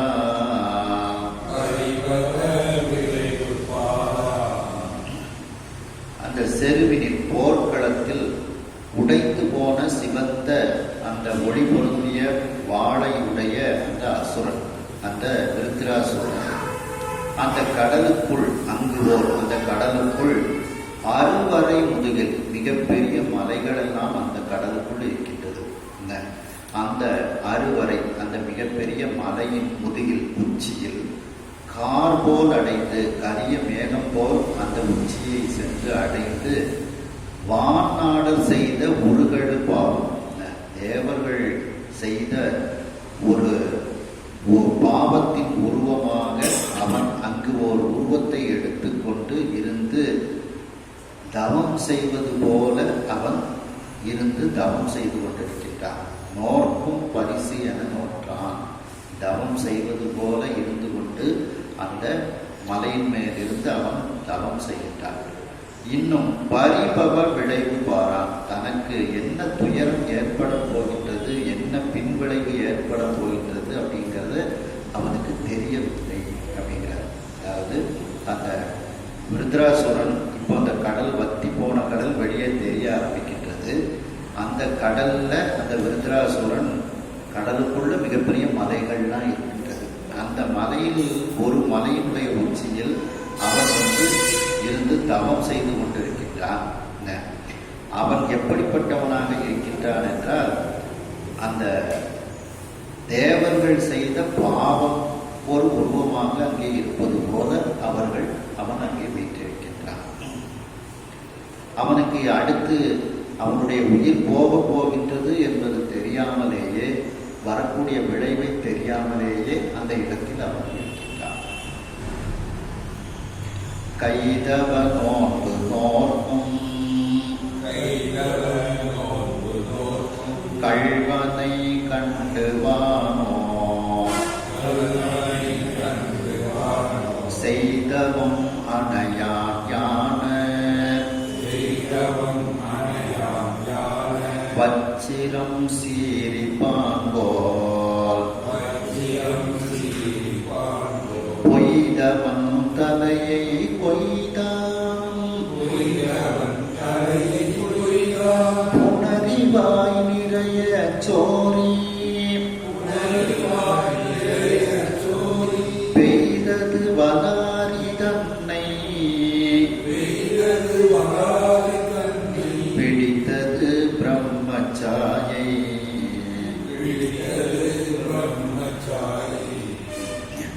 அந்த கைதவ நோன்புன்னு வரும். அதாவது தீய எண்ணத்தோடு, கைதவம்னா தீய எண்ணத்தோடு அந்த நோன்பு தவம் செய்யக்கூடிய அந்த கள்வனை இப்பொழுது இந்திரன் பார்க்கின்றார். அந்த மல உச்சியில அவன் தவம் செய்வதை பார்க்கின்றான். கண்டு வானவர்கள் செய்த தவமாக இருக்கக்கூடிய அந்த இந்திரன், வானோர் செய்தவம் அணையான், அந்த தேவர்கள் எல்லாம் செய்த தவத்தின் உருவமாக அவர்களுக்கு தலைவனாக இருக்கக்கூடிய அந்த இந்திரன் இந்த பொய்யான தவத்தை செய்யக்கூடிய விருத்ராசுரனை பார்க்கின்றான். பார்த்தவுடன் அந்த இந்திரன் என்ன செய்கின்றான்? யானர் வச்சிரம் சீரிப்பான் போல், யானர்னா புதிய அந்த வஜ்ராயுதம், அதாவது ததீசி முனிவரையுடைய முதுகுத்தண்டிலிருந்து செய்த அந்த வஜ்ராயுதம். இப்போ அதை அவன் எந்த புதுசாக பயன்படுத்துகிறான். அந்த பழக்குபவன் போல் அந்த வஜ்ராயுதத்தை இப்பொழுது விடுத்து பழக வேண்டும். அந்த பழக்குபவன் போல் அந்த வஜ்ராயுதத்தை இப்பொழுது அந்த விருத்ராசுரன் மீது விடுகின்றான். யானன்னா புதிய, வஜ்ரம், சீரிப்பான் அப்படின்னா பழக்குபவன். ஒரு அஸ்திரம் கிடைச்சாலும் அதை பிரயோகம் பண்ணி பழகணும்.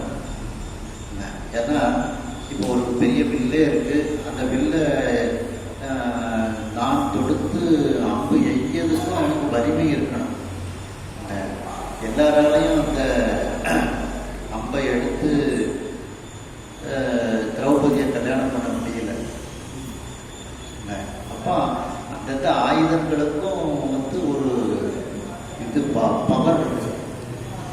அதுதான் இதை சொல்றாரு. இப்போ இவன் இந்த புதிய அந்த வஜ்ராயுதத்தை பழக்கி பிரயோகம் செய்யக்கூடிய பழக்கத்தை கொண்டு வருகின்றான். அதான் சீரிப்பான் போல், பழக்குபவன் போல், பொய்தவன் தலையை கொய்தான். அந்த பொய்யான தவத்தை உடைய அந்த விருத்ராசுரனுடைய தலையை வெட்டி விடுகின்றான். இந்த விருத்ராசுரனுடைய தலையிலிருந்து வந்த அந்த இரத்த ஆறானது அப்படி அந்த கடலில் நிறைய ஆரம்பித்தது. புனரிவாய் நிறைய சோரி பெய்தது.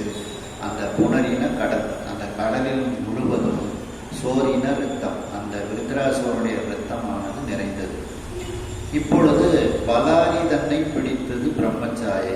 அந்த பலாரியாகிய அந்த வலன் என்கின்ற அசுரனை கொன்ற அந்த இந்திரனை இந்த பிரம்மகத்தி தோஷமானது பிடித்து விட்டது. முதல்ல ஒரு பிரம்மகத்தி தோஷம் பிடிச்சது. அதை 4 விதமான பொருட்களில் அந்த பிரம்மகத்தியை கழிச்சு விட்டாங்க. இப்போ இந்த விருத்ராசுரனை கொண்டதனால மீண்டும் ஒரு பிரம்மகத்தி தோஷம் இந்திரனை பிடிக்குது. பிரம்மச்சாயை, சாயைன்னு பாவம். அந்த ஒருவனை கொன்றதனால் வரக்கூடிய அந்த பாவம், அதான் பலாரி தன்னை பிடித்தது பிரம்மச்சாயை. அந்த பிரம்மகத்தி தோஷமானது இந்திரனை இப்பொழுது பிடிக்கின்றது. அதாவது இந்திரன் அந்த கடலுக்குள் ஒளிந்திருந்த அந்த விருத்ராசுரனை அந்த ததீசி முனிவனுடைய முதுகத்தண்டாகிய அந்த வஜ்ராயுதத்தால் கொன்று விடுகின்றான். அந்த கொன்றதனால் ஏற்பட்ட அந்த பிரம்மகத்தி தோஷமானது இப்பொழுது இந்திரனை பிடித்து விட்டது. பிடிச்சிட்டு யாராலும் தடுக்க முடியல. எனும் மார்பை தட்டும் உறுத்து எழும் அதிர்க்கும் போர்க்கு பம் எனும் வாய்மடிக்கும் வாழ்யிரு அது கும்பிடும் கொங்கென ஓடும் மீளும் கொதித்து எழும் சிரிக்கும் சீரும் இங்கெனும் அளவும் நீங்காது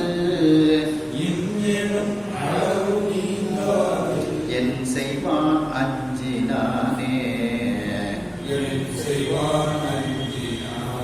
அந்த பிரம்மகத்தி தோஷம் இப்பொழுது இவனை பிடிப்பதற்காக எப்படி வருகின்றது அப்படின்னு சொல்றார். உங்கெனும் மார்பை தட்டும், முன்னிட்டு அதட்டிக்கொண்டே மார்பை தட்டி தன்னுடைய வீரத்தை அந்த பிரம்மகத்தி தோஷம் காண்பிக்கின்றது.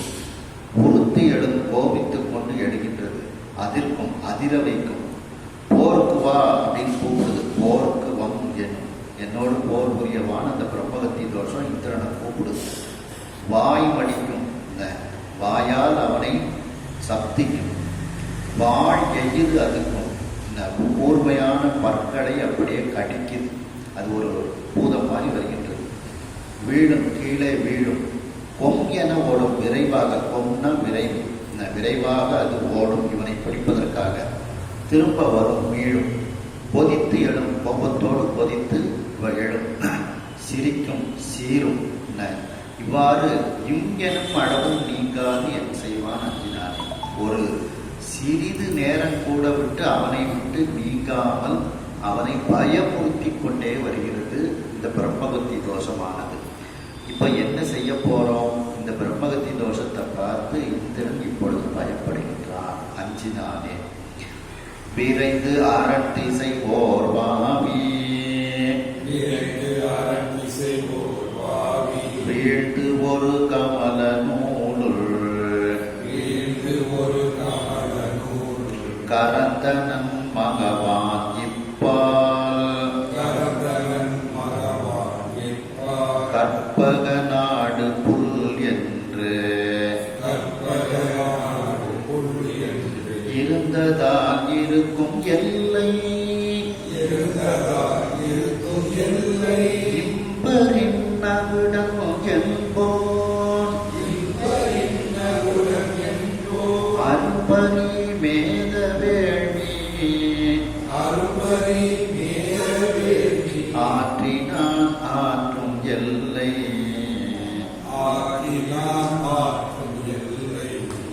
அதாவது இப்பொழுது இந்த பிரம்மகத்தி தோஷம் உங்களை பிடிச்சிடக்கூடாது அப்படின்னு சொல்லி இந்திரன் வந்து அந்த ஈசானத்திற்குல ஒரு குளம் இருக்கு, ஒரு வாவி இருக்கு, அதுல தாமரை பூத்து இருக்கு.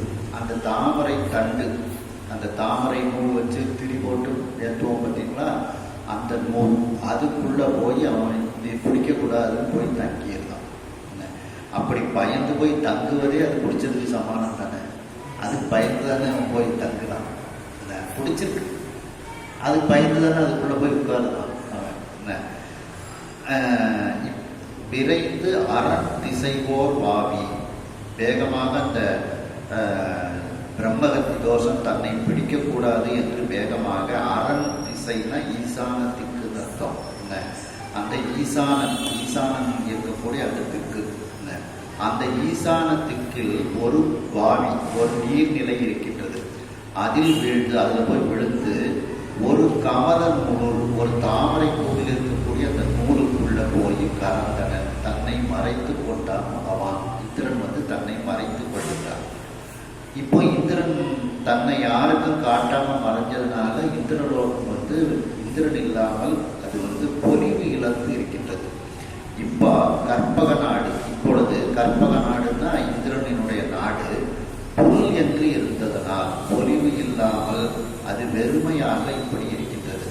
அப்போ இந்த இந்திர நாட்டுக்கு யாராவது ஒருத்தரை திரும்ப ஒரு இந்திரனாக வைக்க வேண்டும்னு பார்க்கும்போது அந்த பூமியில நகுடன் அப்படிங்கிறவன் வந்து இந்த இந்திரனுக்கு சரிசமமான தகுதியோடு அந்த அஸ்வமேத யாகம்லாம் செய்து இருக்கின்றான் அப்படின்ட்டு இதில் சொல்றார். இருந்ததால் இருக்கும் எல்லை. இப்படிப்பட்ட நேரத்தில் இம்பரின் நகுடன் என்போம், இந்த பூமியில் இருக்கக்கூடிய நகுடன் என்கின்றவன் அருமையான பரிமேத வேள்வி, அஸ்வமேத யாகங்கள், அந்த குதிரையை வைத்து செய்யக்கூடிய யாகங்கள் எல்லாம் செய்தான். தந்தை செய்ததின் பயனாக அப்படின்ட்டு இதில் சொல்றாங்க. அந்த செய்ததின் பயனாக இந்த நகுடனை இந்திரனா அவங்க வைக்கிறாங்க. நீ இந்திரனாக இரு அப்படின்ட்டு. இந்த அளவில் இந்த சிந்தனையை நிறைவு செய்து அடுத்த சிந்தனை தொடரும். கைலாய பரம்பரையில் சிவஞான போதனை காட்டும் வெண்ணை பயில்வாய்மை கண்டான் சமுதவி கொனே ஞான பானுவாயே உயிலாரும் பொழில் வடுதுறைவாள் ஒரு நமச்சிவாய தேவன் சயிலாய் மரபுடையும் திருமரபு நீடோடி தடை மாதோ. ஹர நம பார்வதி பதையே. வெற்றி வேல் முருகனுக்கு.